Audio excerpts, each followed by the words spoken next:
anxiety, ADD, ADHD, OCD, depression, bipolar, poor sleep, waking mind, poor focus and concentration. These all come from a lack of very specific nutrients in your body. Most of us do not have a clean enough diet.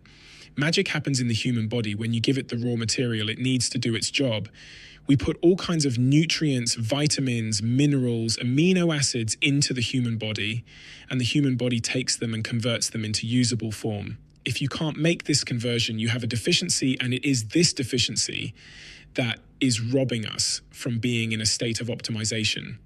Welcome back to the Pod Digest. In this video, we summarize the podcast episode from the Diary of a CEO podcast titled The Man Who Can Predict How Long You Have Left to Live to the Nearest Month by Gary Brecka. Don't forget to watch till the end to learn more interesting facts, and please show your support by liking the video and subscribing to our channel if you haven't. Gary Brecka delves into the physiological and psychological aspects of addiction, emphasizing the role of dopamine. Addiction often stems not from a pursuit of euphoria, but from a desire to feel normal, driven by a deficiency in dopamine. The absence of dopamine is the presence of addiction.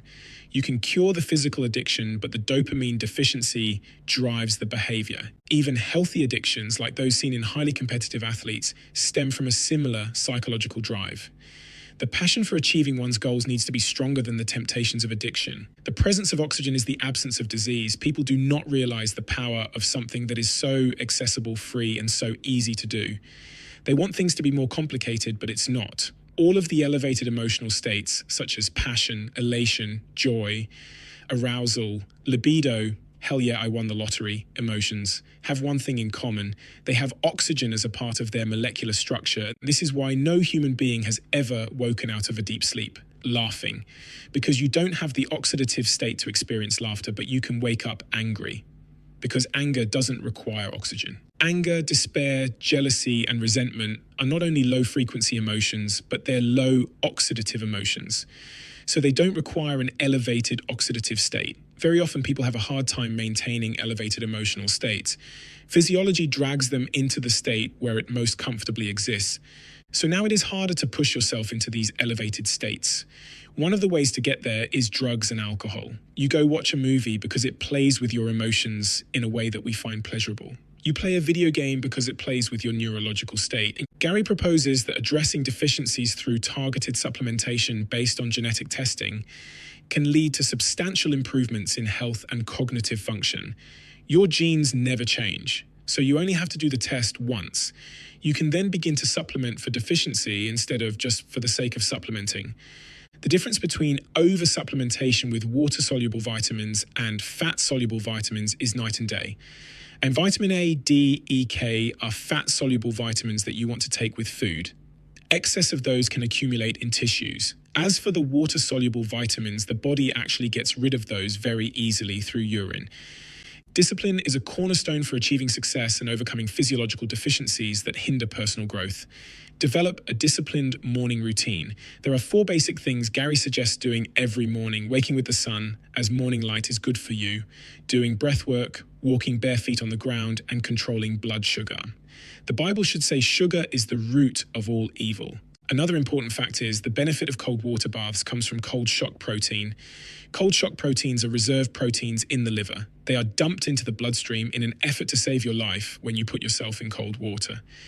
They activate brown fat, which produces heat by breaking down blood sugar and fat.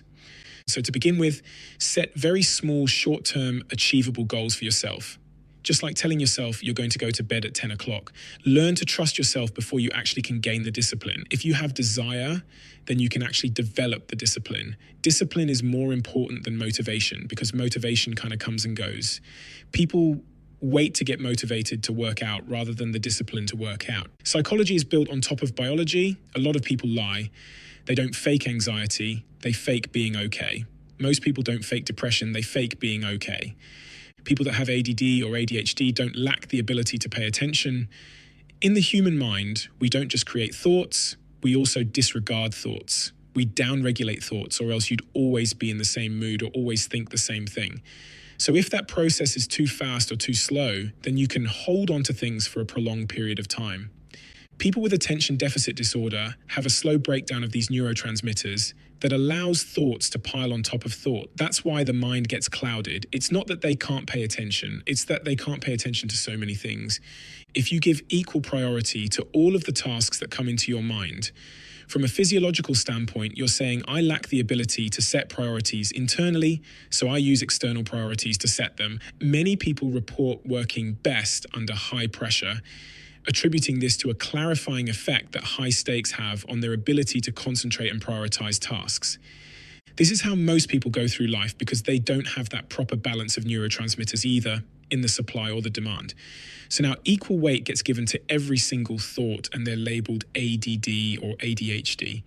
Diet can actually make ADHD or an ADD much worse, or it can actually make it much better. Methylfolate, for example, is the primary nutrient that actually helps downregulate neurotransmitters. Methylation is a critical process in the body's handling of nutrients.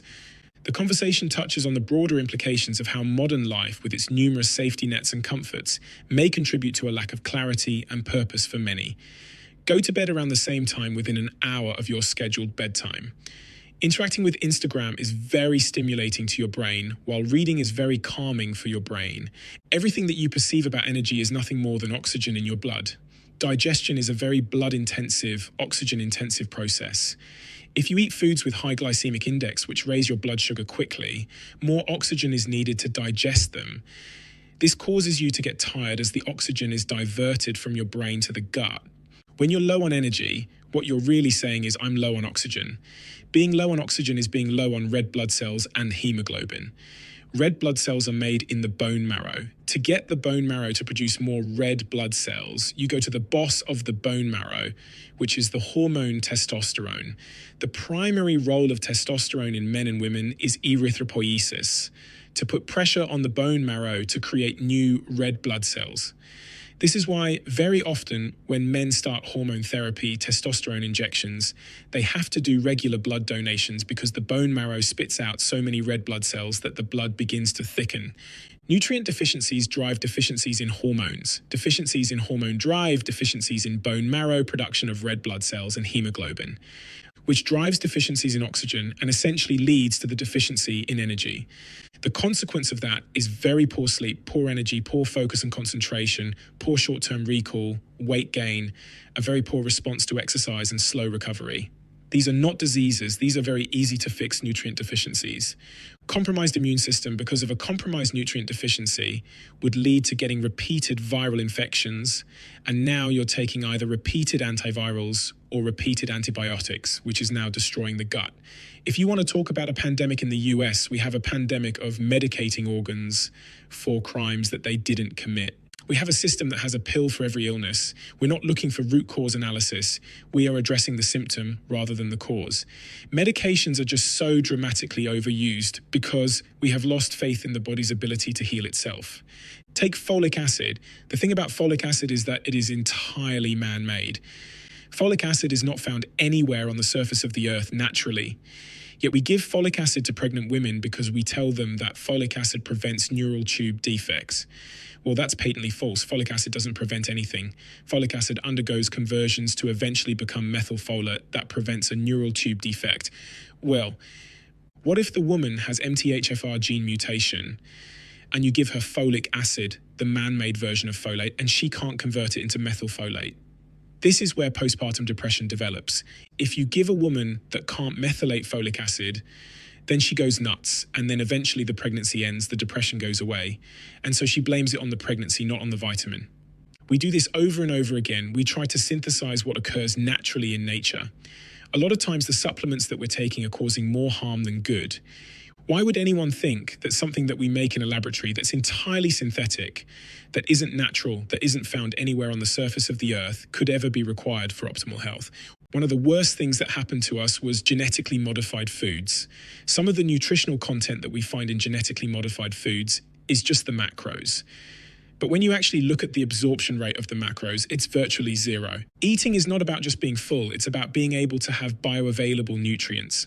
Not hormone therapy, not fancy sleeping pills, no chemicals, no synthetics, no pharmaceuticals.